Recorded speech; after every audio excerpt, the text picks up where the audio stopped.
Good evening everyone. सो चलिए आज अडानी के बारे में बात करते हैं, अडानी ग्रुप ऑफ स्टॉक्स। आज के दिन हमें एक पैनिक सेल ऑफ देखने मिला है अडानी ग्रुप ऑफ स्टॉक्स में, including the cement stocks like Ambuja and ACC, जिसके अंदर अडानी की बड़ी मेजर होल्डिंग है, जो अडानी ग्रुप के अंडर ही आता है आज के दिन। एंड हमें बैंक्स में भी सेल ऑफ देखने को मिला है। उसके ऊपर डिस्कशन अपने करते हैं ऑन द लेटर हाफ। पहले हम लोग समझते हैं कि ये अडानी ग्रुप में चल क्या रहा है। बेसिकली सबसे पहले तो अगर आपको अगर सुना होगा आपने ये न्यूज़, तो कल के दिन बहुत ज़्यादा फैली थी ये चीज़ कि हिंडनबर्ग रिसर्च ने एक अपना रिसर्च रिपोर्ट बनाया है, जो 2 ईयर से इन्वेस्टिगेट कर रहे थे अडानी ग्रुप ऑफ इंडस्ट्रीज़ को। उनके ऊपर इन्होंने एक एलिगेशंस लगाए हैं स्टॉक प्राइसेस पंप करने के, यूजिंग मतलब अपने फैमिली को यूज़ करके, फैमिली के अलग अलग नेम से स्टॉक प्राइसेस में पैसे डाल डाल के पंप करने का हो गया, मनी लॉन्ड्रिंग एंड कुछ और प्लस। इन्होंने रिपोर्ट में ये क्लियरली बोला है कि बहुत ही हाई वैल्यूएशन पे स्टॉक है, डेट बहुत हाई है, इनका पी रेशियो बहुत हाई है। तो ये सब चीज़ों को लेके इन्होंने एक रिपोर्ट बनाई। अब सोने पे सुहागा तब हो गया जब बिल एक्मन, जो एक इन्वेस्टर है, बहुत बड़े इन्वेस्टर है, he is a billionaire investor and mostly investing से ज़्यादा ये शॉर्टिंग करते हैं। ही इज़ अ शॉर्टर आप बोल सकते हो, जो मार्केट में बेच के पैसे कमाते हैं। तो इन्होंने भी ये कहा कि हिंडनबर्ग का जो रिसर्च है वो क्रेडिबल है and it is same as Herbalife. ठीक है, अब हर्बल लाइफ में भी ऐसा ही एक कांड हुआ था, जिसमें रिसर्च रिपोर्ट निकला था रिगार्डिंग आपका high valuation and all, and उसके बाद वो कंपनी आधी हो गई थी, तो काफ़ी प्रॉब्लम्स हुए थे। तो वैसा ही कुछ उसका एग्जाम्पल लेके, उस कंपनी के एग्जाम्पल के साथ में बिल एक्मन ने ये ट्वीट दिया, एंड इस पे और पैनिक सेल ऑफ आया है। तो अब क्वेश्चन यहाँ ये है कि क्या हमें पता नहीं था कि अडानी ऑलरेडी बहुत ही हाई वैल्यूएशन पे चल रहा है? हमें पता था, पी रेशियो बहुत हाई था, डेट बहुत हाई था, हमें पता है, हमें स्टार्टिंग से पता था ये कि ऐसा कुछ है। ठीक है। इसके पहले सुचिता दलाल जी ने ये चीज़ हाईलाइट की थी, जो जिन्होंने हर्षद मेहता स्कैम को भी सामने लाया था। सो ये चीज़ें मार्केट में सबको पता है, हर रिटेलर को पता है कि अडानी स्टॉक्स बहुत ओवर वैल्यूड है। ठीक है, उसके बाद भी मार्केट में अडानी स्टॉक्स ऊपर जा रहे थे, जा रहे थे, जा रहे थे। तो सडनली इस रिपोर्ट के बाद, जिस रिपोर्ट में यही सेम चीज़ें वापस कही गई है, बट इंटरनेशनल लेवल पे कही गई है, तो उसके बाद ही ये सेलिंग क्यों आ रही है? तो इसके ऊपर इन डेप्थ अपने चलते हैं। ठीक है। सो अपने अगर देखेंगे कि मार्केट लगातार ऊपर जा रही थी। ठीक है, मार्केट लगातार ऊपर जा रही थी, निफ्टी बैंक निफ्टी लगातार ऊपर जा रही थी, इसे रोका नहीं जा रहा था। मतलब ये रुक ही नहीं रहा था। आप मतलब बड़े से बड़े नेगेटिव न्यूज़ के बाद भी ये ऊपर ही जा रही थी, ज़्यादा से ज़्यादा कंसोलिडेशन में पड़ी रह रही थी। ठीक है, अब इसको नीचे लाना था, अब इसको नीचे किसी तरह से तो लाना था, क्योंकि आ रहा है बजट। ठीक है, एंड बजट के पहले मार्केट को हल्का किया जाता है। मार्केट इतना ओवरबॉट नहीं रहता बजट के टाइम पे। बजट के टाइम पे मार्केट को हल्का किया जाता है। आप पास्ट रिकॉर्ड जाके देख लो। आपको फॉर एग्जांपल मैं यहाँ पे दिखा देता हूँ। आप अपने चलते हैं 2021 पे चलते हैं। ठीक है, 2021 का आपको रिपोर्ट दिखाता हूँ। 1 फरवरी 2021 पे अपने चलते हैं।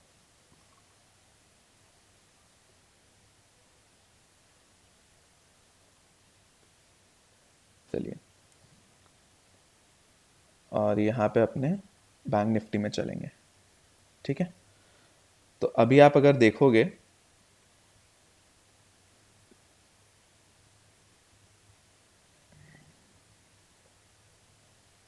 ये अपने आ जाते हैं फरवरी पे। ठीक है, ये देखो, मार्केट में 32,791 से 29,753, मतलब आप इसको अगर लगभग लगभग आप मान लो, यहाँ पे ये इसको 33,000 मान लेते हैं, इसको 30,000 मान लेते हैं। 3,000 पॉइंट मार्केट ऊपर से नीचे आई थी बिफोर बजट, एंड ये आपका 1 फरवरी का कैंडल है।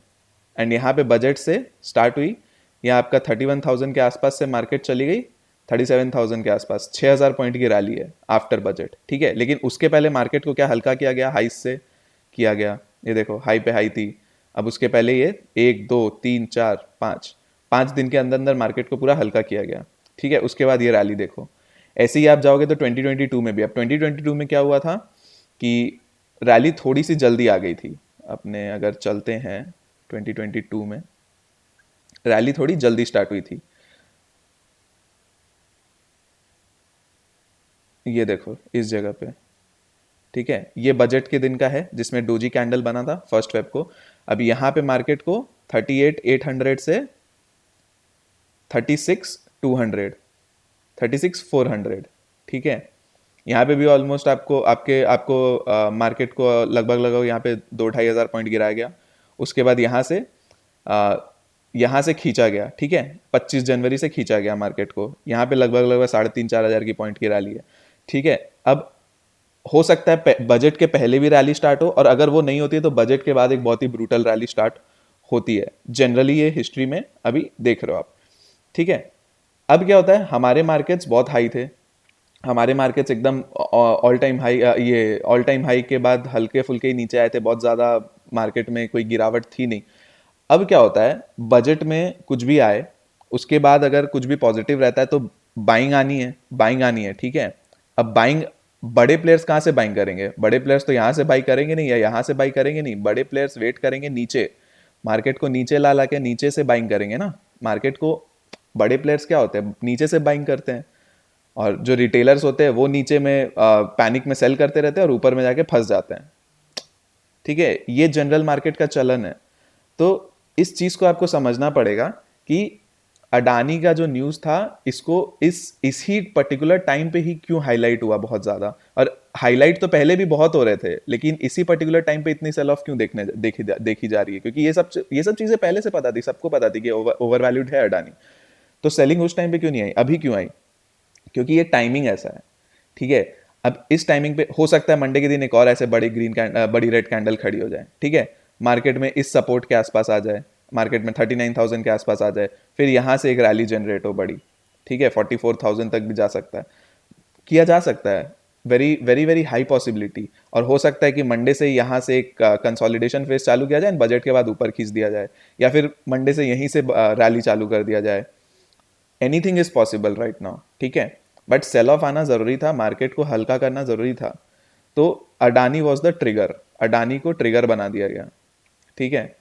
अब ये चीजें मार्केट में आपको समझनी पड़ेगी कि ये होती है।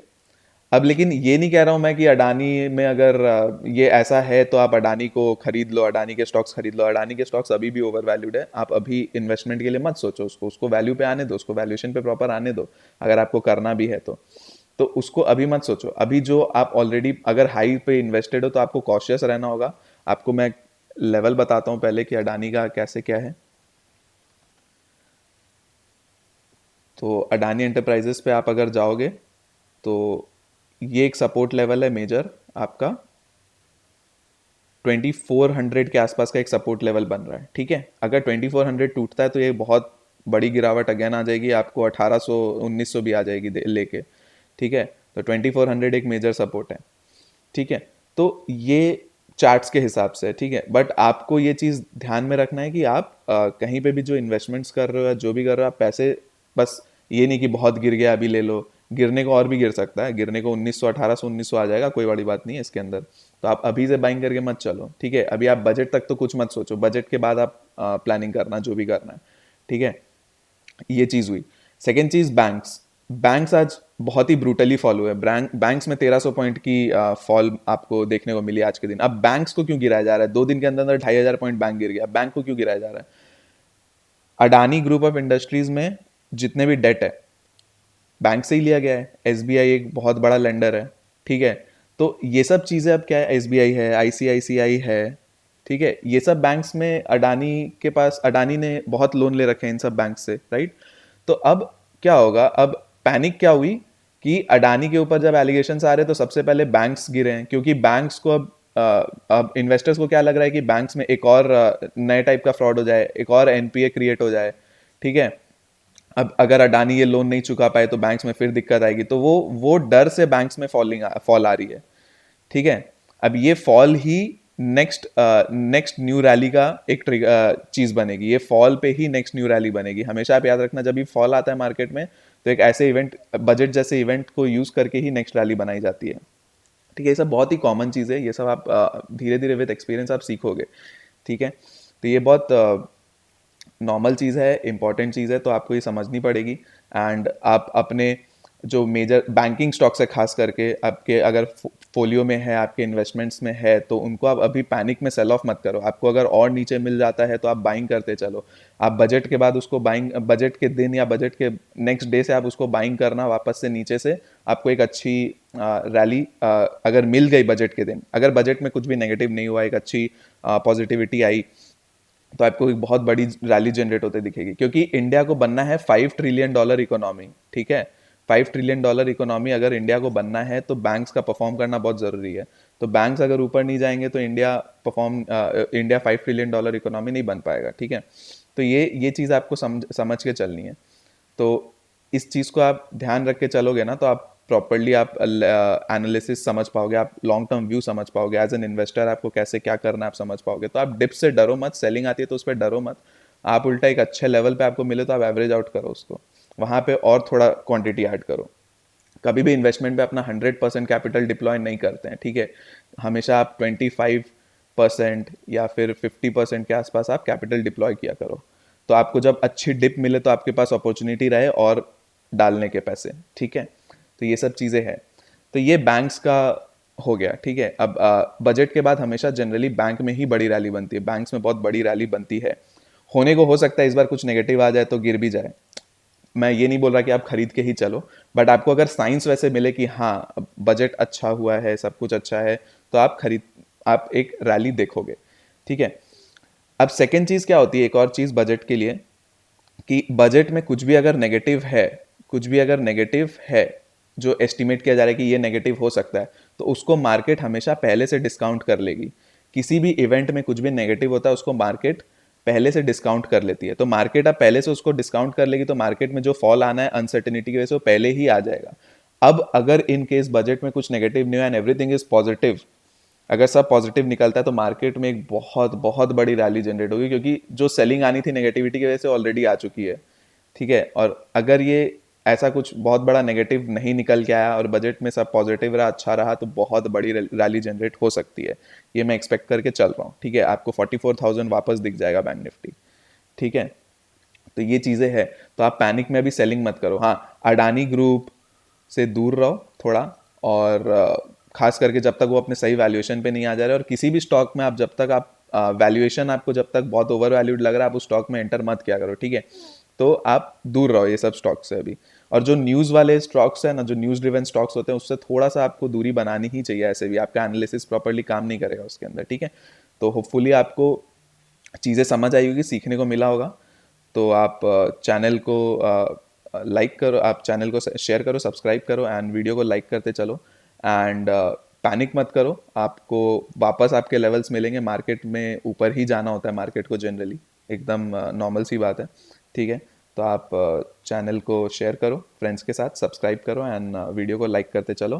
And happy investing. And budget में एकदम बजट तक आप वेट करो, अभी बजट के पहले तक आप बहुत ज़्यादा कुछ भी टेंशन मत लो। ठीक है, ज़्यादा सोचो मत। ठीक है, तो चलिए आज के लिए इतना ही, बाय बाय। लंबी वीडियो हो गई, एंड बाकी कल मैं एनालिसिस वीडियो डाल दूंगा मंडे के लिए। ठीक है, तो चलिए बाय।